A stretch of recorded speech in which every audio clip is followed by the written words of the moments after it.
Hey Mo, Hey, Ricky. how are you?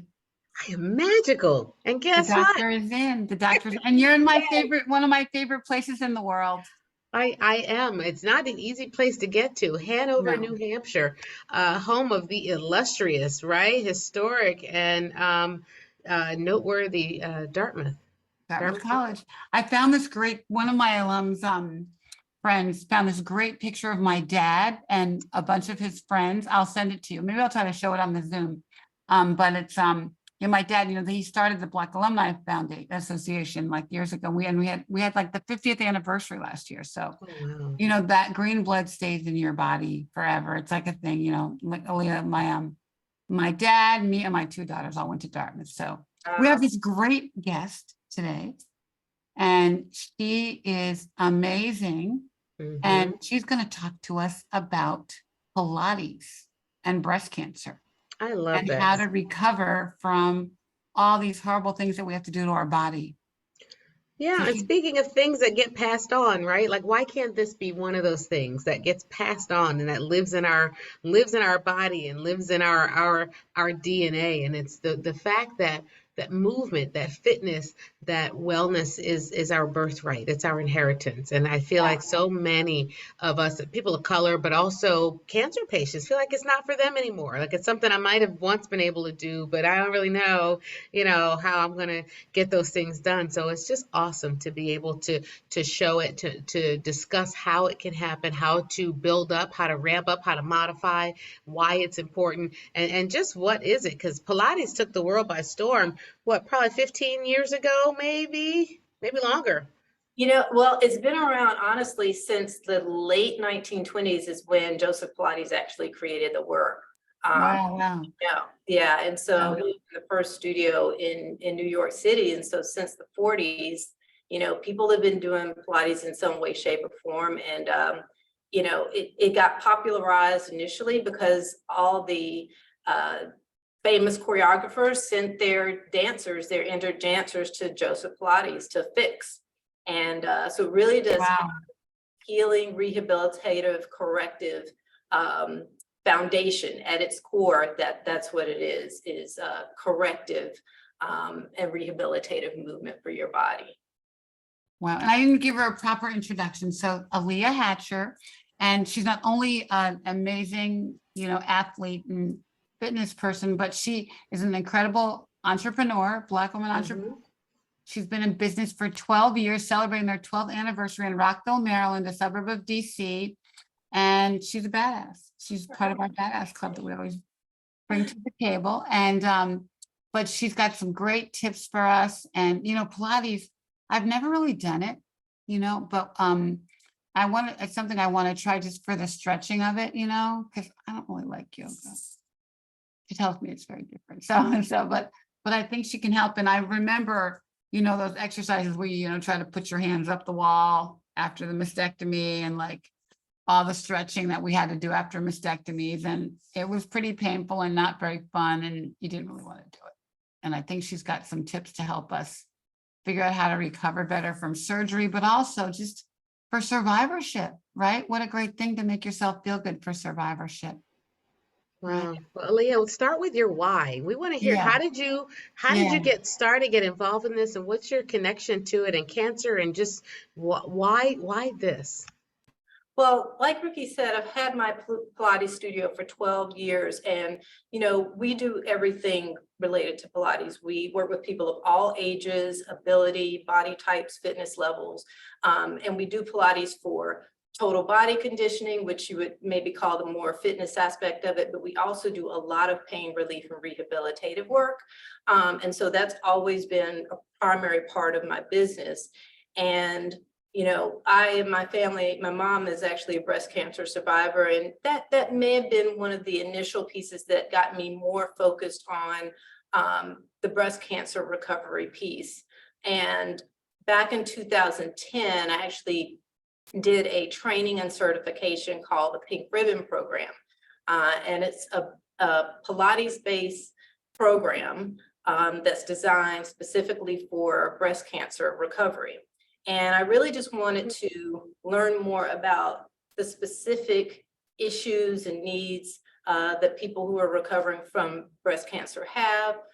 Because again, when I teach, particularly for pain relief and rehabilitation, I teach according to whatever that individual needs and what I'm seeing in their movement, in their bodies, what they're telling me, what they're experiencing. But I really wanted to educate myself on the specifics of breast cancer recovery.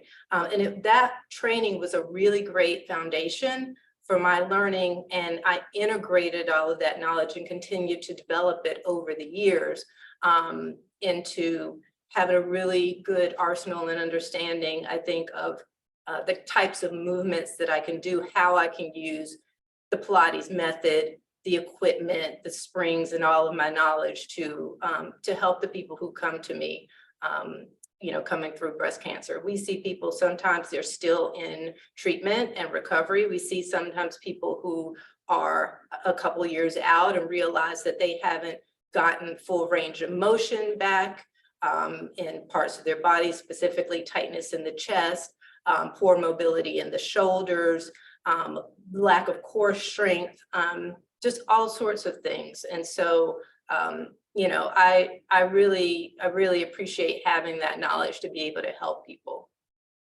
What about lymphedema and neuropathy? Do you ever hear about that? That's something that we always hear about, and it gets worse over time sometimes, And that was one of the specific things we learned about in our training. And before that training in 2010, I didn't know a whole lot about lymphedema. But what's nice about the Pilates work and the equipment is that it's spring tension based. So I like to show people the springs. So these are the springs, different resistances and levels that are on all the equipment.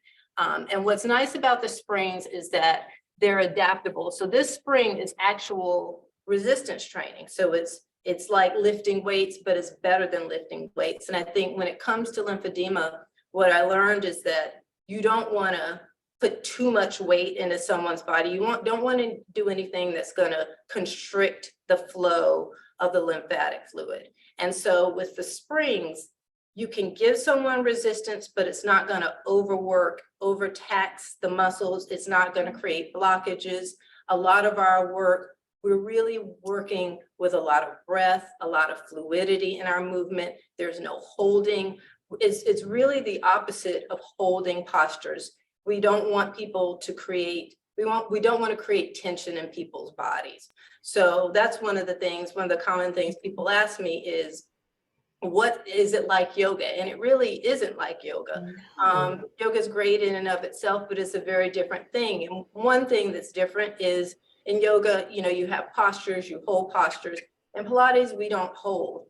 We're moving people through their bodies. We're keeping the fluidity, we're keeping movement, because when you hold, you tend to build tension. And so we want people to come in, move their bodies in positions that they normally couldn't get into. And that's what the springs allow. You attach springs to people's legs, and the springs help hold up their legs. They can move their legs in big ranges of motion on the equipment that they'd never be able to do if they were just laying on a floor and moving their legs themselves. You can strengthen the upper body. So again, we can take this spring, and this has a handle attached to it. So on a piece of equipment, if someone's holding that spring and they pull against it, you can see here, I'm working my arm muscles, but that spring resistance, the way these springs are designed, that spring resistance goes all the way up through my arm, all the way to the core, to the center of my body.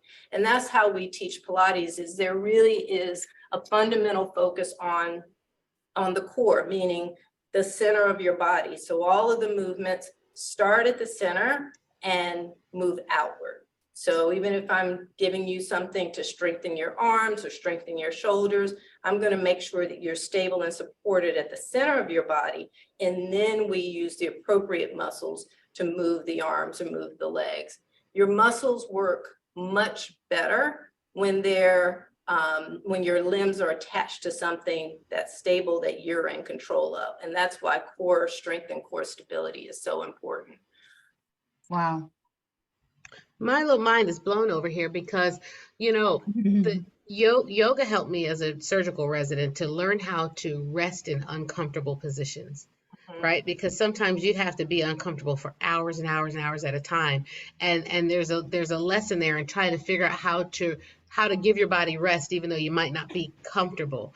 And what you're saying to me is just blowing my mind, because it's not about the holding and the keeping of tension, but the releasing of tension that I think is Yeah. so important. How do people know which one is right for them?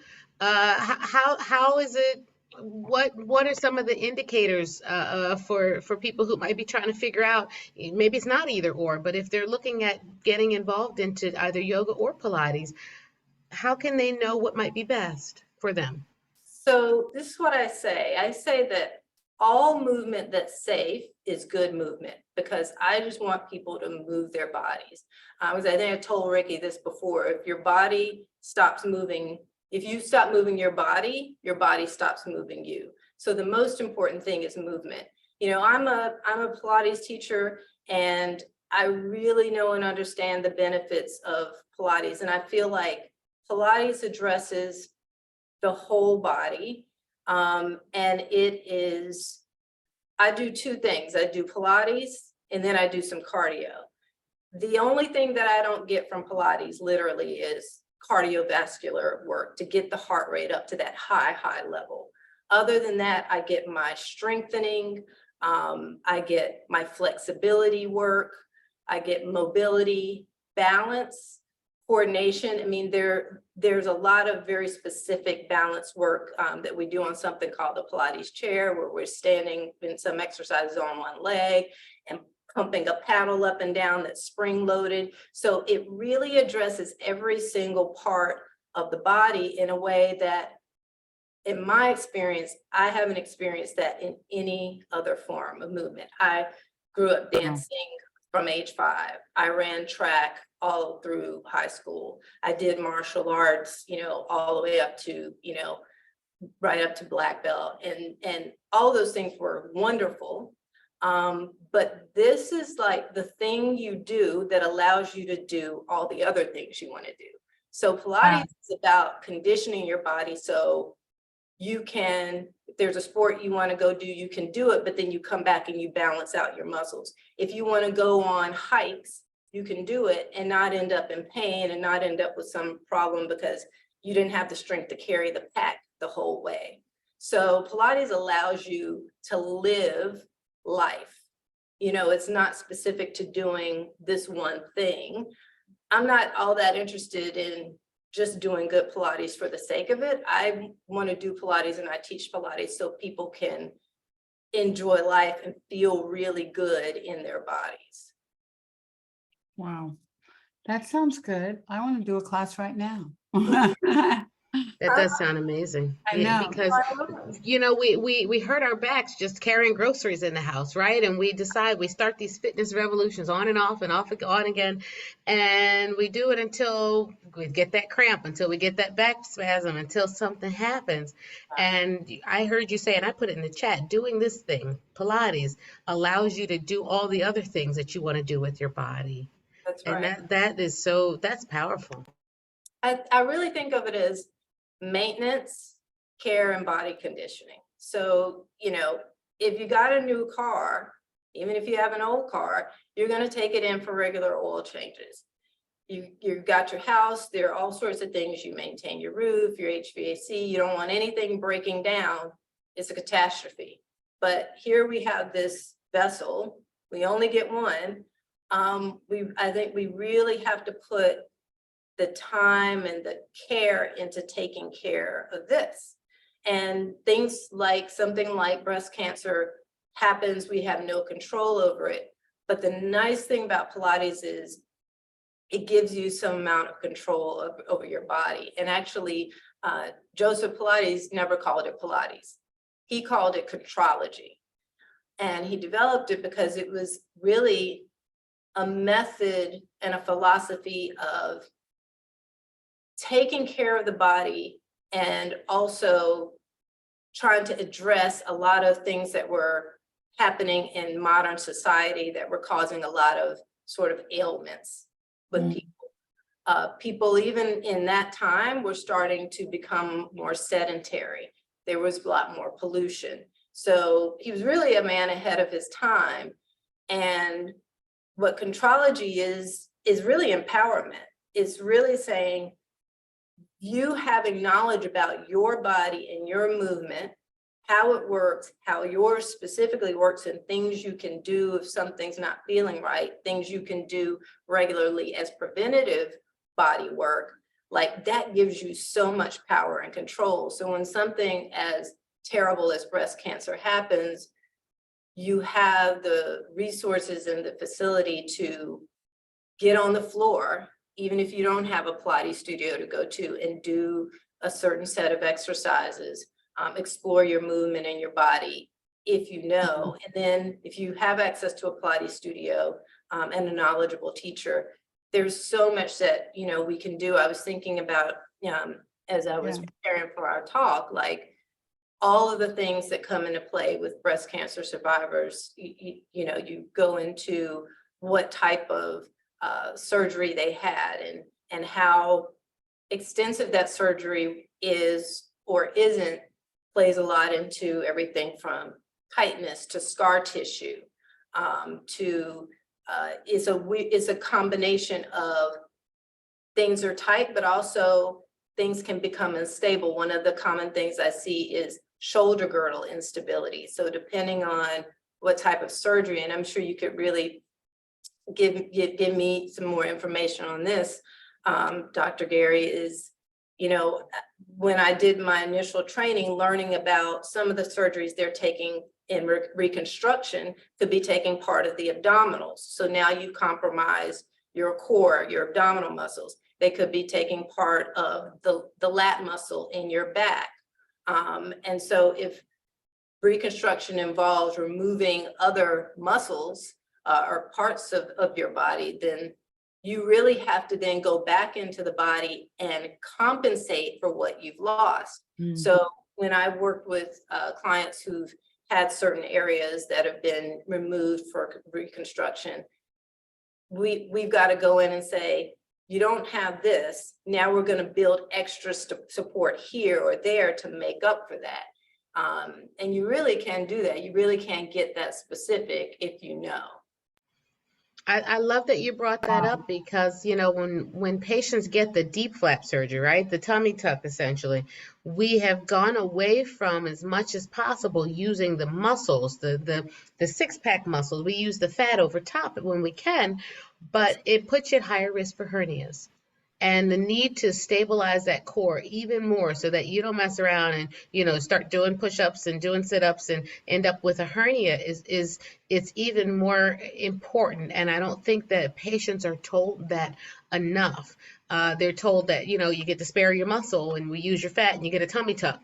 But with that tummy tuck, you know, comes weaker rectus abdominal muscles. And so I think that, you know, offering people a way to, one, before surgery, begin to strengthen those muscles. I call it prehab. I send my patients to prehab. And then two, after surgery, when they're medically stable, to really start looking at how to get that core right is so important. And the posture after mastectomy changes, right? You don't realize that chest wall, everything kind of comes in, those shoulders, you know, as you said, shoulder girdle comes in, and you really have to work to make sure you open that back up again. And so it's so important, exercises that highlight that.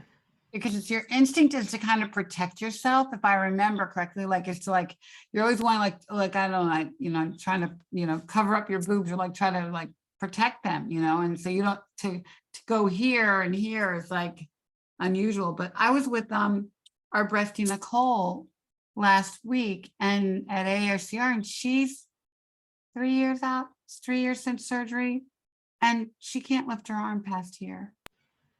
Yeah. She had radiation, didn't she?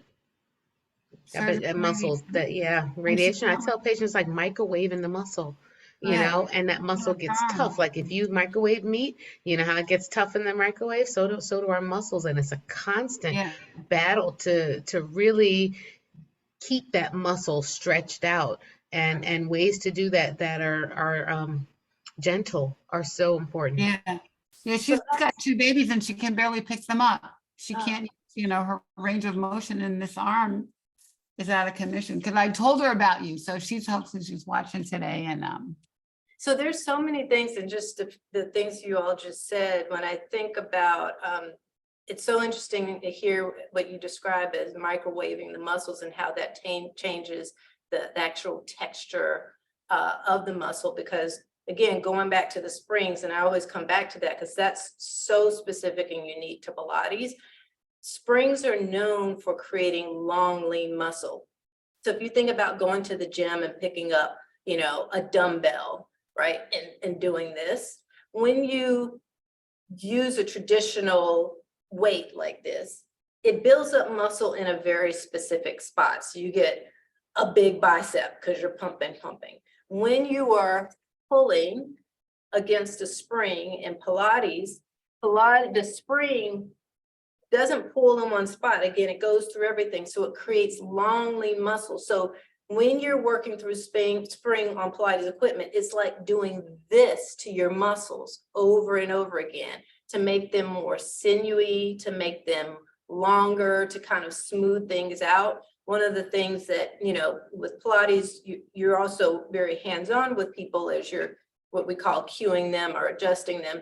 And very often I literally can feel people's, their tissue, whether it's their muscle or their fascia, their connective tissue. And oftentimes you feel a gristly feeling to the tissue, which is not normal. And so one of the things that you're trying to get with your Pilates movement, as you're getting that nice sinewy kind of elasticity in the muscle, is to smooth that out. So your tissue is, healthy tissue isn't knotty and gristly. It should be smooth and fluid. And then I also thought about when you were talking about, Dr. Gary, the chest wall tightening up and everything kind of caving in. That's certainly, we see that happening to people in general from things like bad posture. But when it comes to something like surgery, this is a common thing we do. And I'll just kind of, to illustrate, kind of take this off so you can see when that's happening and people are tightened and pulled in here. What you've got to do is two things. You got to do movements that are going to stretch open the chest and the front of the shoulder. So across the chest wall, the pec muscles. But you also, and this is what people miss, you have to strengthen the back of the shoulder and the upper back. So upper back and back of shoulder strengthening is key. If all you do is stretch this, it's still not going to open and hold your chest open, because you have to have strength and build strength in the back of the body, right? So if I kind of come here, you need that strength to keep this open. So it's a working of Feel it. You feel that? I'm trying to feel it.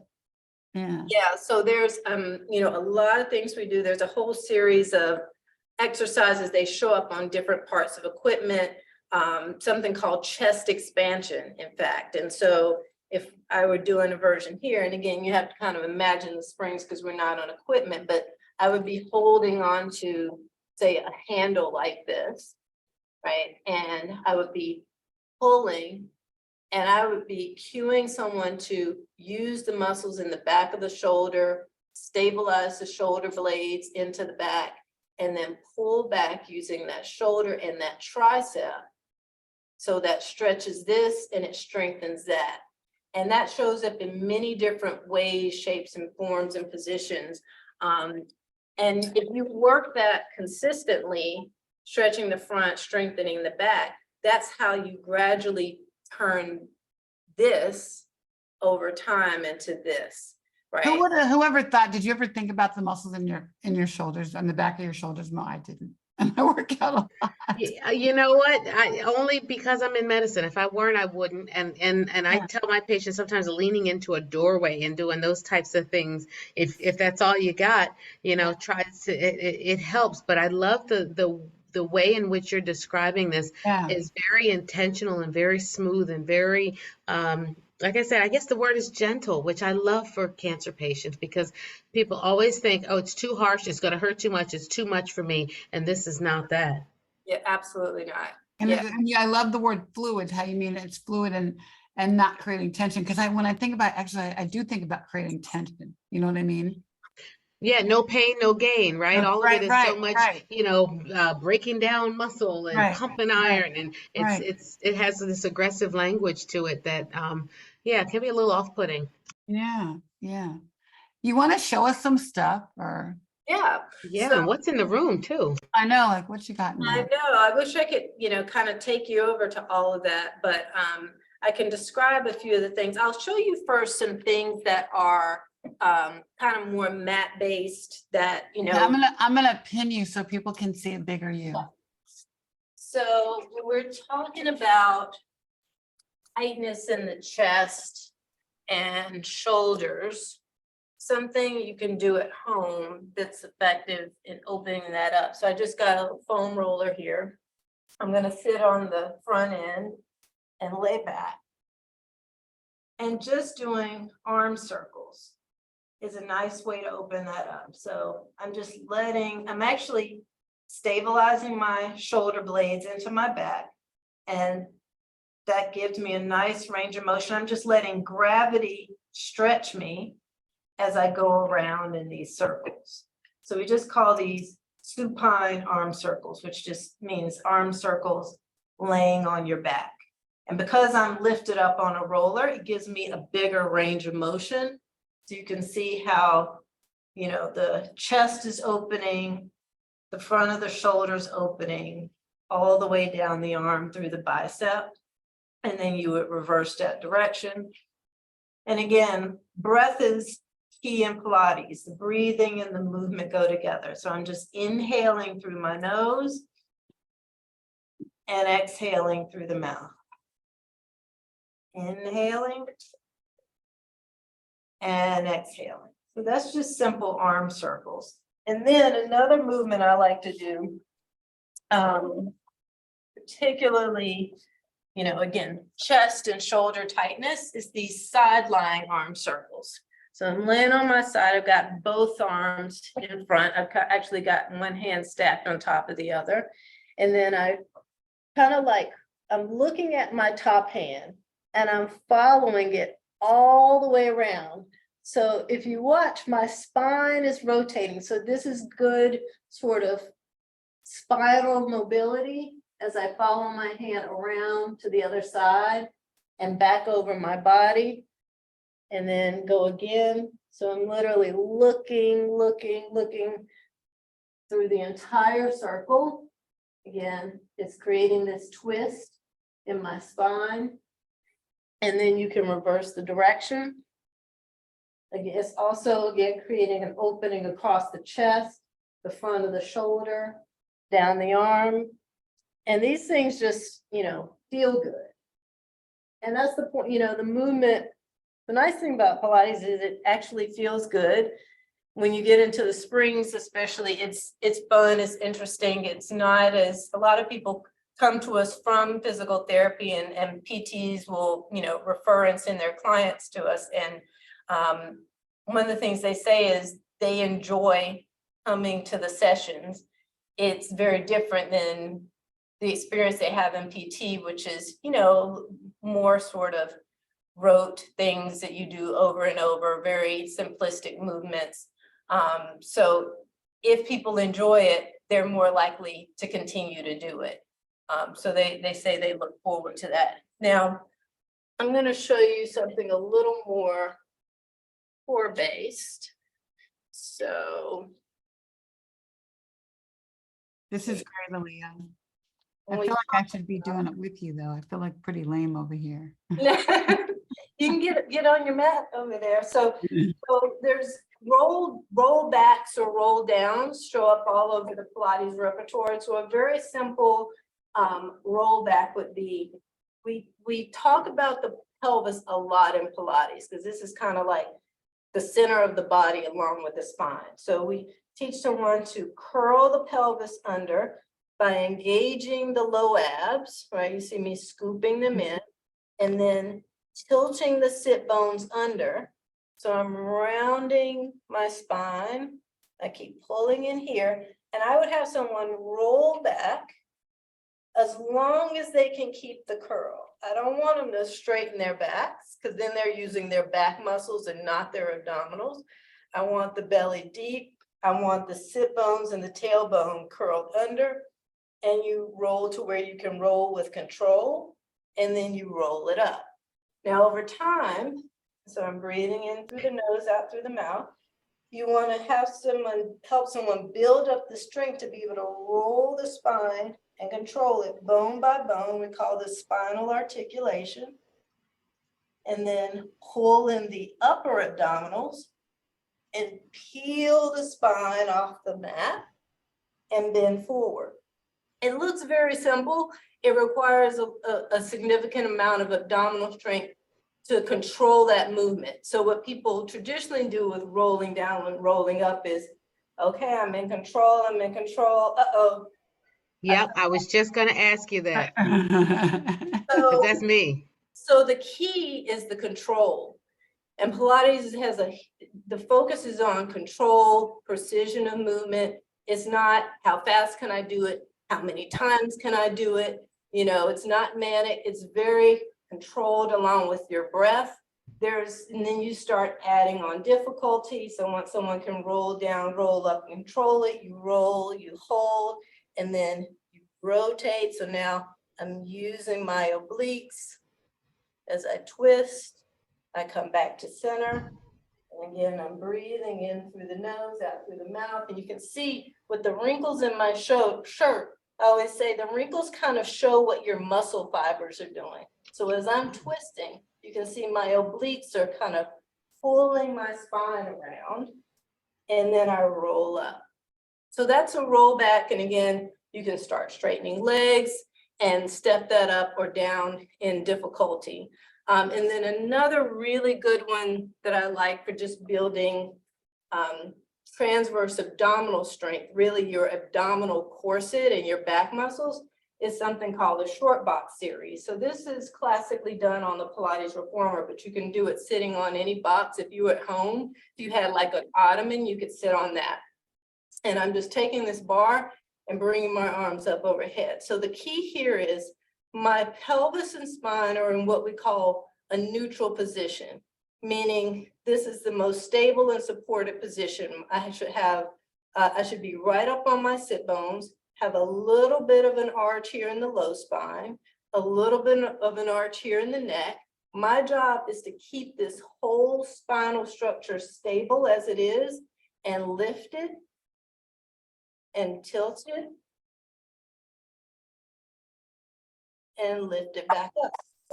What I don't want to happen is that, right? Because now my abs are not Yep, that's me. stabilizing me, right? If my abs are engaged, That's then I me. hold my spine stable. If my abs start giving way, my back arches.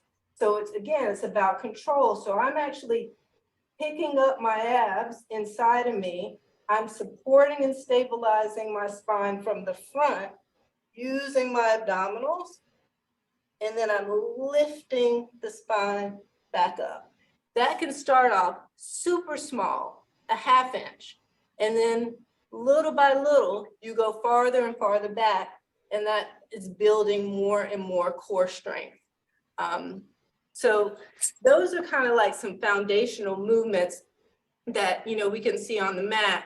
When it comes to the things we can do on the equipment, so Pilates, there's over 500 exercises if we just take the foundational exercises on mat and on equipment. And then I can modify and vary any movement, any exercise for any individual client. So what I really love about it is that it's so adaptable. You know, I can tailor it to whatever the client needs. I can do a movement from the most basic and slowly build someone's strength and flexibility and mobility up in level. But with the equipment, you know, there's hundreds of things that I would be able to do with the springs. When I think about something like, again, the chest and the shoulder work, there's a whole series of work on springs that is called the rotator cuff series, which is about strengthening the rotator cuff muscles of the shoulder.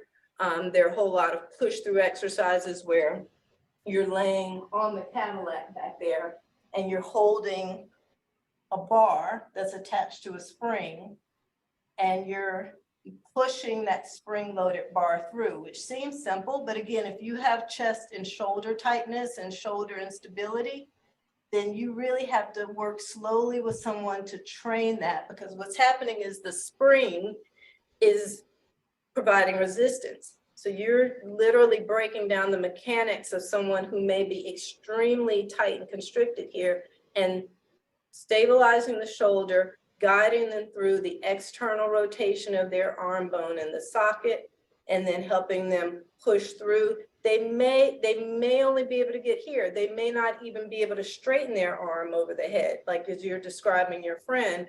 But you know, it's gradual. They work through the springs, they come back. You go again, you're turning out, you're reaching. And again, the whole time I'm coaching, because what I don't want is, I need to straighten my arm, so I'm going to do this. I don't want the shoulder Out of line. Yeah. I want that shoulder blade to stay stable. And then we work on the flexibility that we need to gain in the muscles to eventually get more and more range of motion over time. Wow.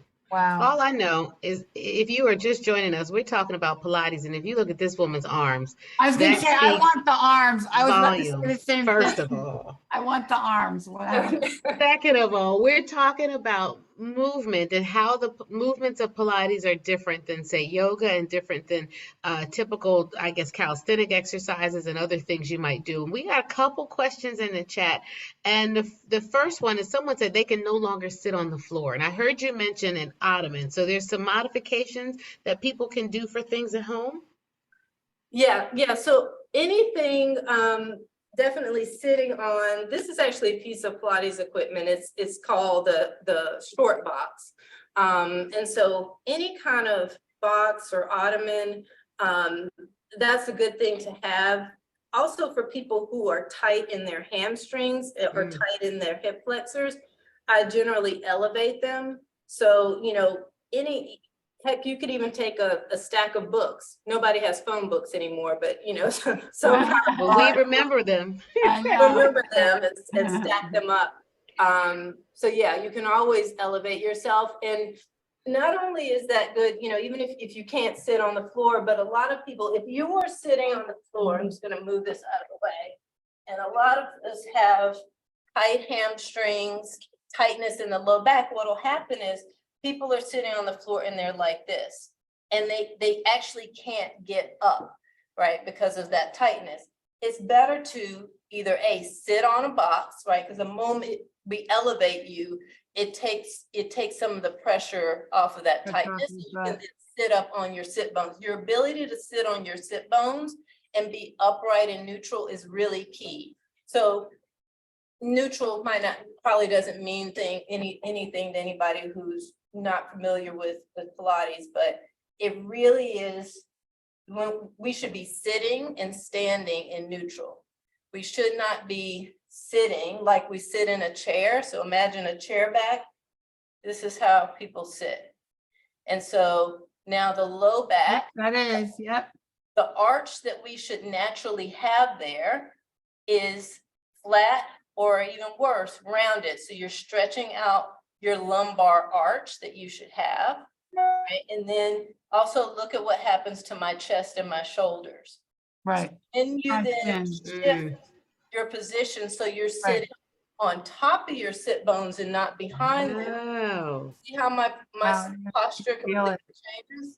Yeah. Right? So again, if your hamstrings are tight and you can't get up on the sit bones, simply bend the knees a little bit. Right now I'm able to sit up on the sit bones. One of the simple little things I do, I have in my video, the Body 101 Transformation, like some 5 essential movements you should do every day. And one of those things is I call rocking horse, where you literally just rock back and forth on your sit bones, right? Sit bones are I'm going to show you a little, always keep a skeleton with me. So here's the pelvis. The sit bones are the little bony protrusions, 2 of them, that we have at the bottom of the pelvis. So your butt bones. Yeah, I'm sitting right on top of mine. So that's the neutral is sitting right on top. So rocking horse is arching the pelvis. So now I rock and arch to the front of the sit bones, and then curling the pelvis where I rock to the back of the sit bones. And that's just a really good movement for training and conditioning muscles around the pelvis and the low spine. So when you do that over and over again, it gets easier to then sit right up on top of those sit bones in neutral. So again, neutral, you're on your sit bones, you have a little arch in your low spine, not excessive, and you have a little arch in your neck. And then I have people do, I say, walking sit bones. So I'm literally picking up one sit bone, putting it down. You see, that's easy to do. You can be watching Family Feud and do that. Like this is Right. because somebody else asked in the chat, why is Pilates so expensive? Yeah. But I'm laughing at Carol Ann says I'm probably too far gone. You're not too far gone. We're not. You're never too far gone. That's one thing I know for sure. So yeah, this is, to your point, this is something, the walking sit bones that I have in another workshop video that's called Healthy and Well Working from Home. So when everybody started working from home, you can't imagine the catastrophe of back pain, neck pain, shoulder pain. So I did, my gosh. So good. yeah, I did a workshop specifically on that. And these are things that I would tell them, you can do this. You can be on a Zoom meeting and no one has to know you're walking your sit bones. You're doing your rocking horse, which is a really good back saver, right? Just doing that. No one's going to know you're doing that. Another thing, rolling out your feet on balls. So these are all some things that, I talked to Ricky about this before. During the pandemic, when we were completely shut down, over the course of those 3 months, I was doing these live virtual workshops that I streamed on Zoom. And it was everything from, essential information for alleviating back pain, abdominal work, again, working from home and how to deal with all the sitting and how we should be sitting and things you can do to keep your body healthy during that time. Movements we should all be doing every day, like literally 5 things you get, sit, stand, and do that are simple. And so when I did all of those workshops, it was 12 workshops. I put them into a series that you can stream. So those are some things that if you don't have access to a studio or you're not in the local area, that you could do those and stream those online as well. What did you call what the founder called it? Something like sounded like the word control. Contrology. Yeah. Contrology. Is that why? Because it's based on control of your body, control of your that's movement. such a great word to think about. You have control of your body and Control of your body. it seems some like of these simple. Sorry, go ahead. It seems like simple and peaceful, doesn't it? And that's my next question, Ricky. Are some of these movements or principles similar to things like Tai Chi, where you kind of do these sort of slow movements? So it's very interesting, if you look at the history and the stories of Joseph Pilates, he had a background that was so varied. He did everything from boxing to martial arts, and he studied things like Tai Chi and a lot of the Zen arts. He actually studied animal movement. He did acrobatics. So he really was a student of movement and wellness and just what should we be doing with our bodies to make them function better. So he studied a real variety of things. And I think that's why the work is so comprehensive, because it wasn't just like approaching it from one standpoint. So you do get that influence of things from martial arts or from dance or from acrobatics or, all of those things. And there's definitely a calisthenics. If you look at the mat work, it has a feel of a kind of calisthenic approach, and I think that's from his boxing background. Wow. And you Right. can do this online. I put your offer in the comments. Can you speak to Mhm. it a little bit, and that will help our friend who is worried about the cost of Pilates. We have a great deal that Ali is offering us.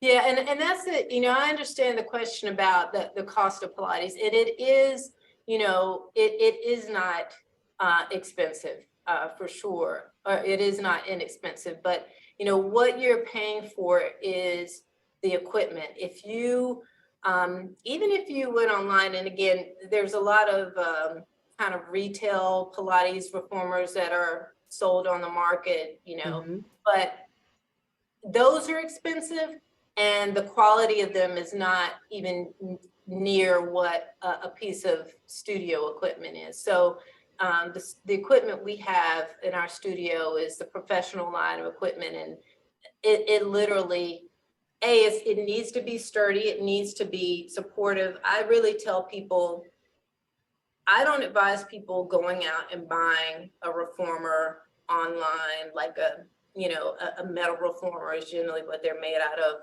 for home, because if you don't know what you're doing, if you're not being guided and supported, you actually can hurt yourself.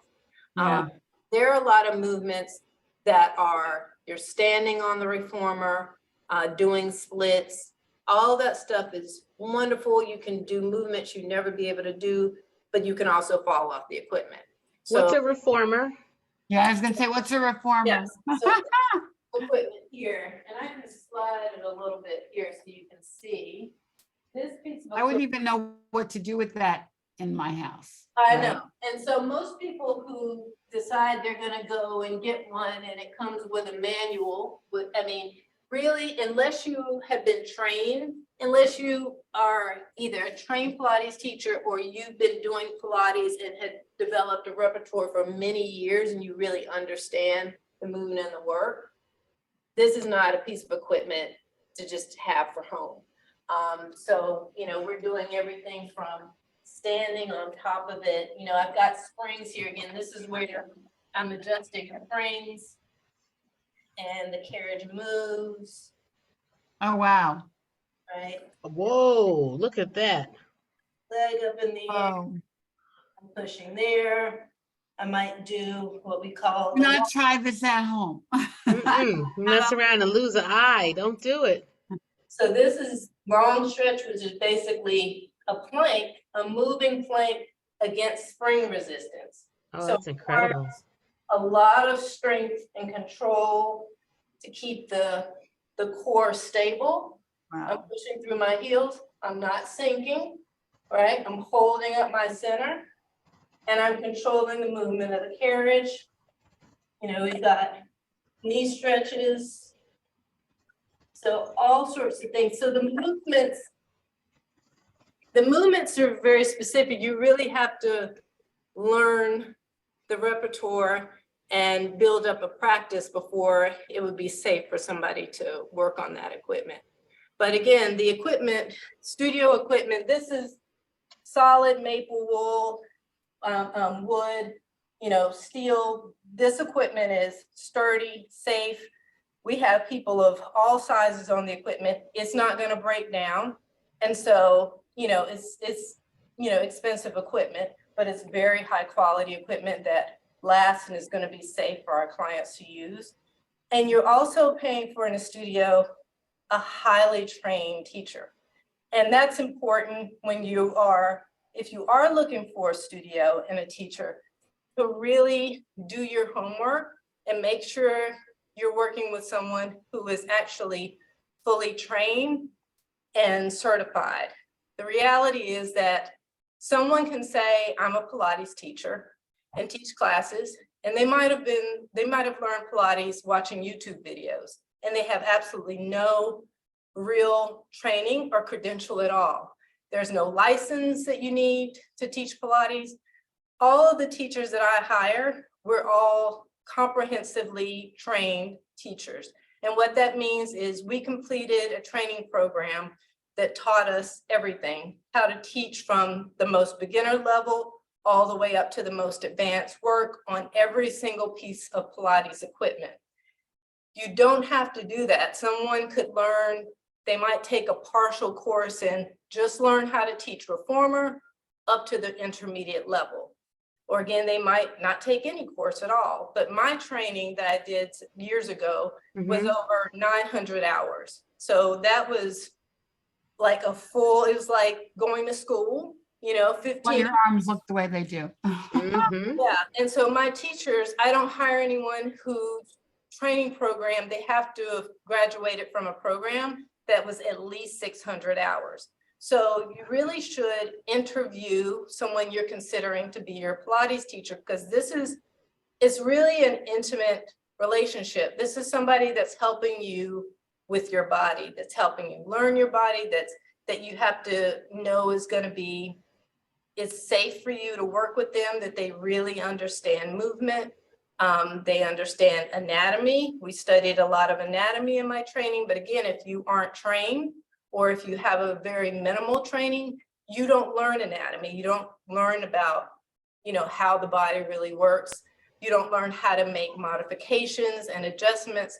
So all of that's very important.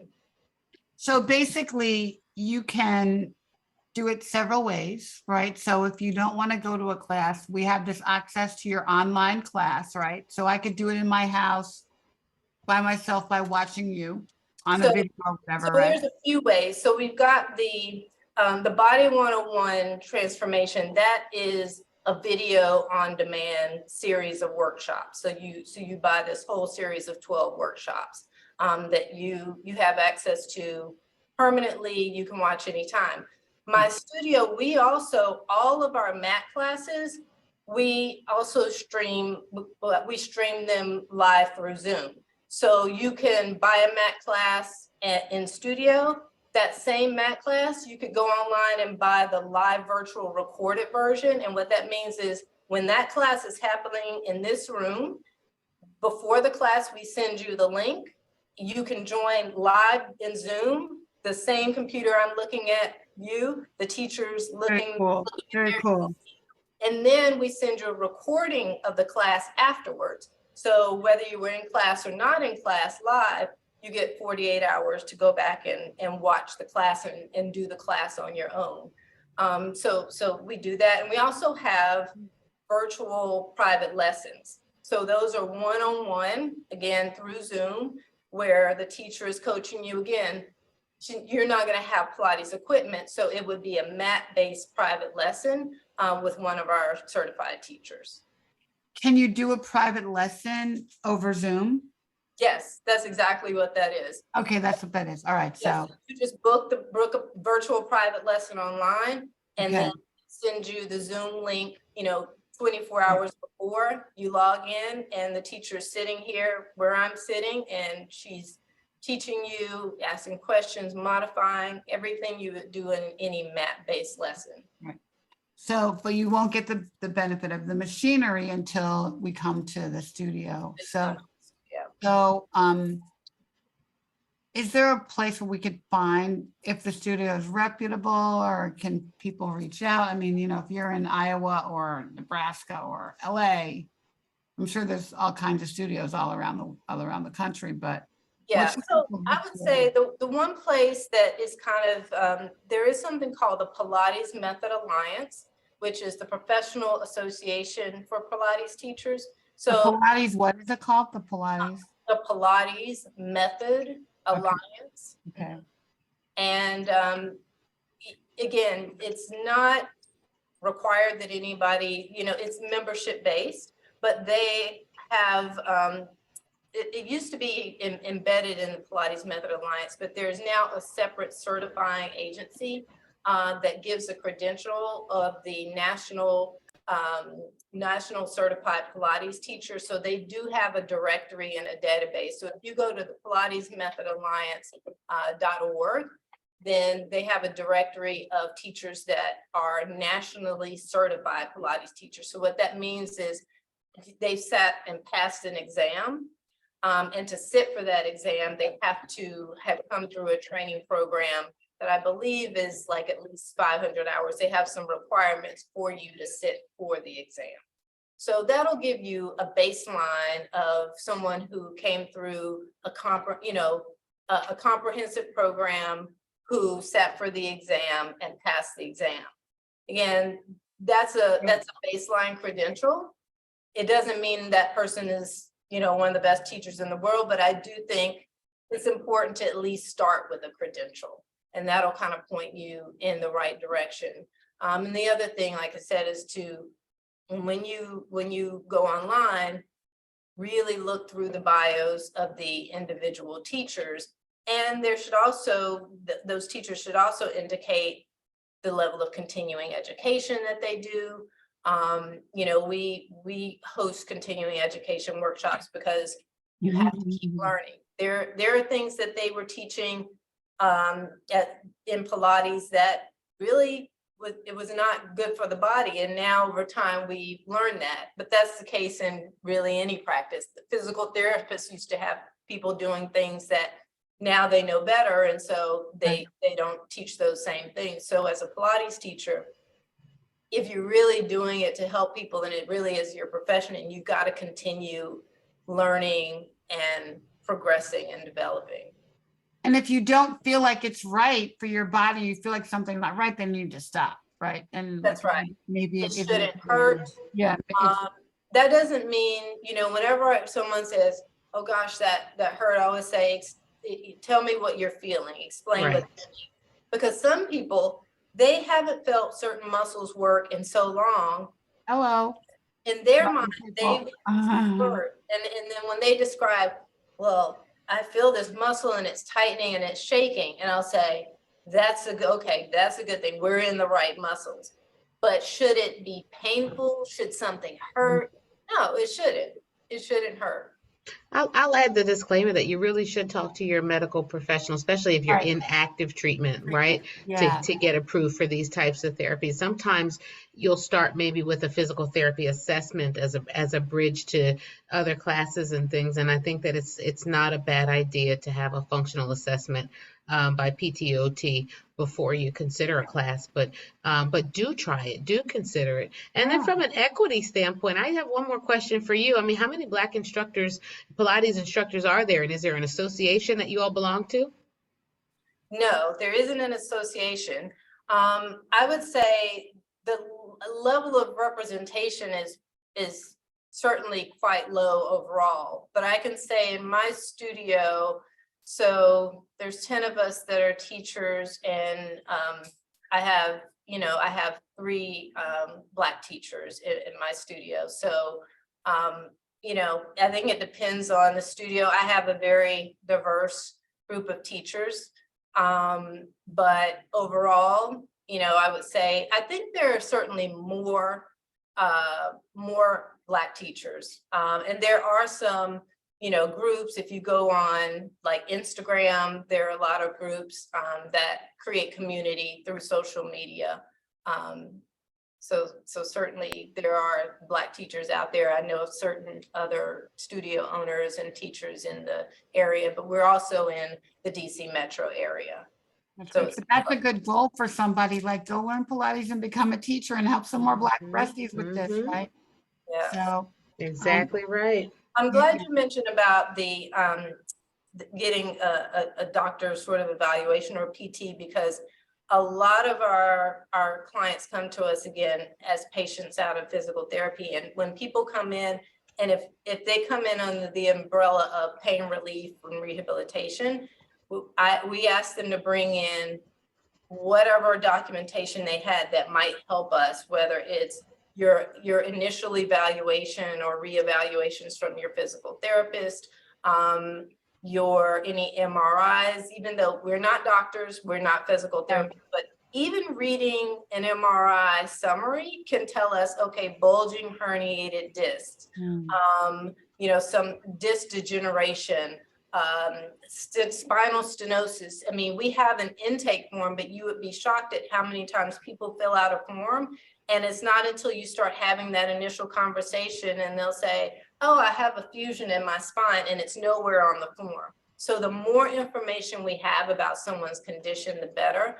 We also ask if someone's in physical therapy, we say, hey, can you bring in a copy of your homework sheet? What is your physical therapist having you do as homework? Because then we can design a program that's complementary and builds on what the physical therapist wants them to work on. Right.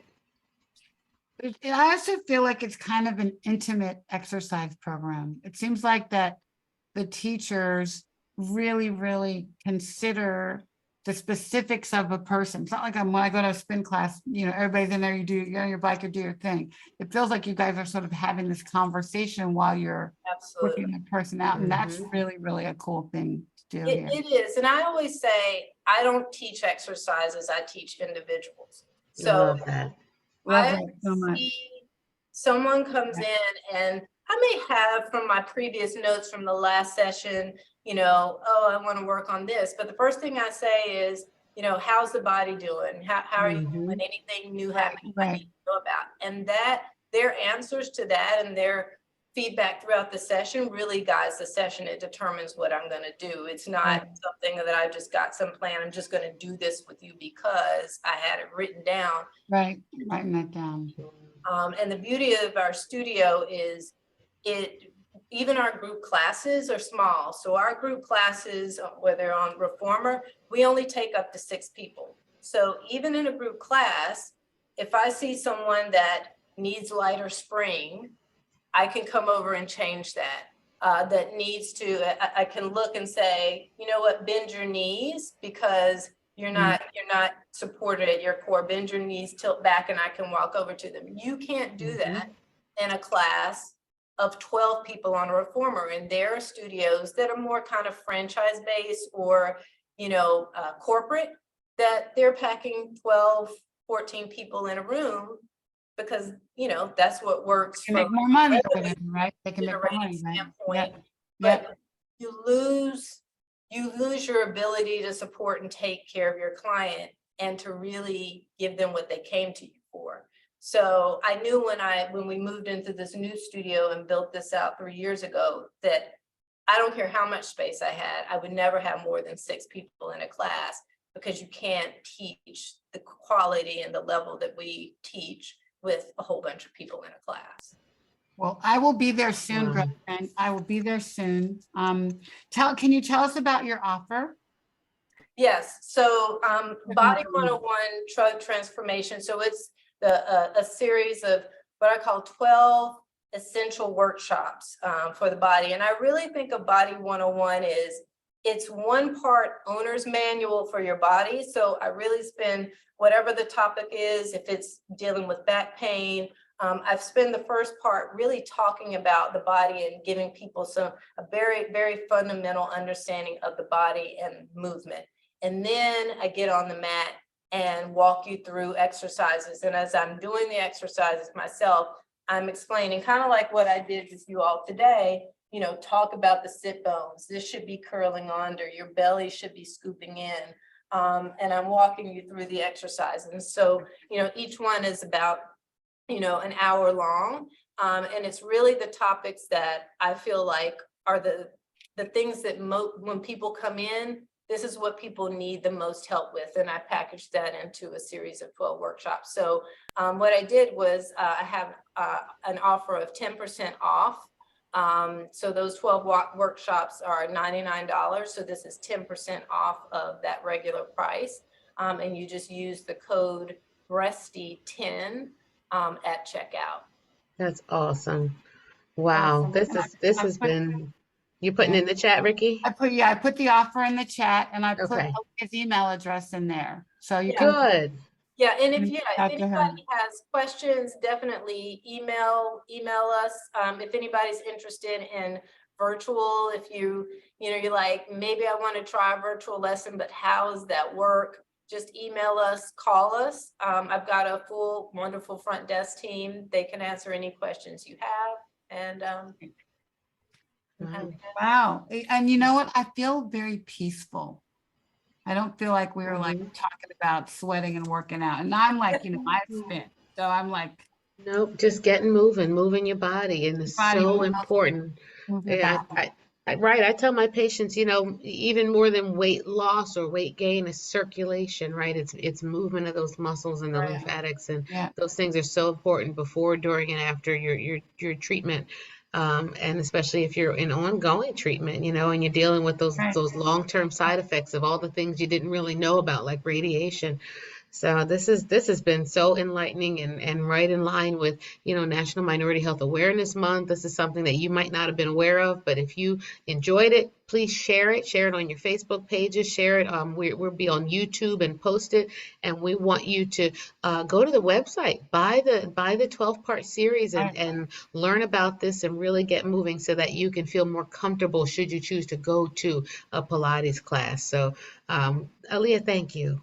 Thank you. Thank you so much for being here. And I'm gonna see you soon, girl. I'm gonna come over there because I want to get on the machine and I want to do love what it. you did. That looks really I gotta great. get my hands on you, Ricky. I There it know, is. I'm ready. I love it. Well, we And hope if it's you're been ever in the relatable. area, Dr. Gary, please come down, come visit. Yeah, You come up to my farm and we can do I some know. classes, Oh and my we gosh, got to that get you sounds up here. amazing. So, Yeah, yeah, we hope it's been relatable and reliable and real. It's what we set out to do every Wednesday night here on Black Doctor. We're thankful to our sponsors and yeah, to the network for allowing us the platform to do it. Thankful to our viewers and those of you who are tuning in and participating in the chat.